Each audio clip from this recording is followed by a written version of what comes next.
देखिए 13 तारीख इसलिए मैंने कहा कि 13 तारीख तक संसद है और हमारी जिम्मेदारी संसद में है और इन मुद्दों को हम लोग संसद नहीं भी चल रहा है तो भी संसद परिसर में आदित्य साहू जी के नेतृत्व में हम सभी इस मुद्दे को उठा रहे हैं।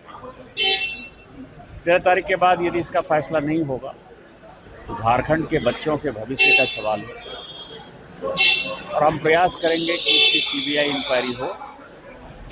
इसके लिए कोर्ट के माध्यम से हो या दबाव के माध्यम से हो या विद्यार्थियों के आंदोलन के कारण हो, किसी भी आधार पर इसकी प्रॉपर जांच कराएंगे और ऐसी सज़ा दिलवाएंगे कि भविष्य में कोई भी आदमी इस तरह की हिमाकत नहीं करे। तो सर ये साथ छोड़ दें, क्योंकि इतना तो कर ही सकते हैं वो, अगर उनकी बात झारखंड मुक्ति मोर्चा नहीं सुनते हैं तो उनका साथ छोड़ दें। आप वो साथ थोड़ी छोड़े, यहाँ से पैसा जा रहा है ना उनको, जहाँ से पैसा जा रहा होगा कांग्रेस थोड़े छोड़ेगी। कांग्रेस के पास तो पैसा कमाने के लिए बहुत कम राज्य बचे हुए हैं। कर्नाटक है, तेलंगाना है, अभी केरल बच गया है और हिमाचल में तो लोगों को पैसा देने के लिए भी नहीं है। तो ये झारखंड लूट का एक बड़ा साधन है। आपको पता है कांग्रेस ने झारखंड में क्या किया, किस तरह से सरकार बनाई, किस तरह से लूट हुआ, मैं उस तथ्यों पर नहीं जाना चाहता। लेकिन जब 2004 से उनकी सरकार चली तो उन्होंने लगातार केवल लूट खसोट ही तो किया ना। झारखंड तो उनके लिए कमाई का एक बड़ा साधन है, इसलिए वो कोई इस्तीफा नहीं देंगे। FCRA को लेकर क्या कुछ? FCRA बिल पेश है। विदेश के पैसे से जहां हम खड़े हैं संथालपन्ना में, आपको पता है कि 1951 में यहाँ आदिवासियों का पॉपुलेशन 45% था। 2011 की जनगणना के हिसाब से वो 26-27% है और अभी जब जनगणना होगी जो चल रही है उसके हिसाब से मुझे लगता है कि 20-21% है।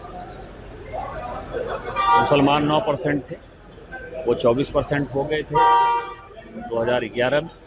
आज मुझे लगता है लगभग 30% के आसपास हो गया। जो इलाका विस्थापन का शिकार है, पलायन का शिकार है, रोजगार का कोई साधन नहीं है, पीने का कोई बढ़िया पानी का व्यवस्था नहीं है, रोड बहुत बढ़िया नहीं है, उस इलाके में मुसलमान कहाँ से आए? ये जो विदेशी पैसे हैं, विदेशी पैसे में यदि आप साहबगंज चले जाएं, बड़हरवा चले जाएं, पाकुड़ चले जाएं, उधवा चले जाएं, जो सिद्धू कान्हू जिन्होंने कि 1857 की क्रांति के पहले जो है हुल आंदोलन किया, उनके गांव में चले जाएं आप, तो आप देखेंगे कि ये सभी जो है बांग्लादेश से आए हुए मुसलमान हैं जिन्होंने हमारे जल जंगल ज़मीन पर कब्जा कर लिया है। और मदरसों की बाढ़ है, मस्जिदों की बाढ़ है और केवल जिहादी पैदा होते हैं और उनका काम है धर्मांतरण कराना और हमारे आदिवासी भाई बहनों को जो है वो ज़बरदस्ती शादी करना।